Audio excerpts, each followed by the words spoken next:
The Japanese Flag by Noodle E. String.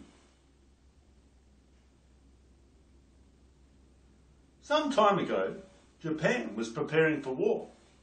The Emperor and his entourage had come down to the docks to inspect the fleet before sailing to fight the Chinese ships that were marauding the seas and sailing to invade the Japanese.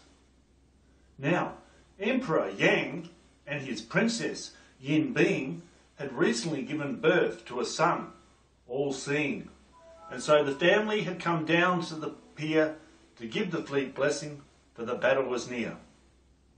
And along with these three stood Admiral Ping Pong, who in the Navy was feared like the fart of the dragon. And along by his side stood Captain Stuffed Nose, who was glad of his position and of his condition. As well as these others, there were two that stood to the side. One was the jester, the magi and page, the bag of wisdom, Noodle, the page. As well as all seeings, nanny at hand, the beautiful and courteous, the young, flowering ant. And so as they all stood peering from the lighthouse tower, they could glimpse the Chinese and their junks of power. They could see their ships high upon the seas, heading straight for the islands of the Japanese. And as Emperor Yang looked down through his scope, his face changed slowly to one of dim hope. Because after the decks of the Chinese ships, he could see a flag, though just a mere speck. And then looking down to his ships in the bay, he was heard to mutter an oath and say, "Fuck!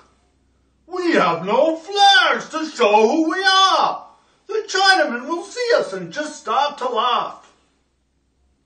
But then at that moment, Yang's son, all-seeing, shat in his nappy and started peeing, and the lovely princess, the wondrous Yin Bing, started to cry as the son was weeing not only himself but that of a sleeve, while the smell of his shit became caught in the breeze, and along with the trouble of not having a flag, the future of Japan looked doubtful indeed. So, quickly relieving the mother princess, the young flowering ant took the baby aside to undo his nappy, change his clothes, and put him into some fresh royal robes. By laying out the towel of the royal rub and caressing carefully the young nipper bub, she gracefully spread out the white linen cloth amidst all the trouble and hubbub of the admiral, captain, and the wise sage, who were trying their hardest to placate Yang's rage. But just as she stepped over to put the baby down, her menstrual cyclone hymen tore and blood from her uterus spilt to the towel, and upon realising this, she let out a howl and ran screaming down the stairs with all-seeing in tears. Now her howl was not so much of a howl, but more what you'd call an emotional yow, which stopped not only the Emperor's rage, but caught the eye of Noodle the page, who, seeing what Flowering Ant had done, realised that the problem was solved. So seizing the towel within his hands, he launched into song. "Here you'll see what Flowering Ant has done. She has created with blood a spot like the sun, which is why we are one. And the tower which is white as Mount Fuji that greets the dawn." And then the Emperor's face lit with a smile and glowed as bright as the stars for a while, and turning to Noodle, "Page of Japan," spoke with the mirth of a happy man. "Ah, sage, your wisdom is as full as the dragon's belly after he's eaten at Macca's.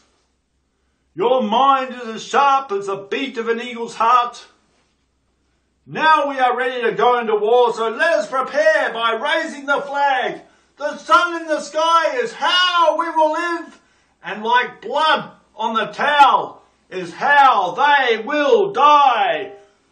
Banzai!"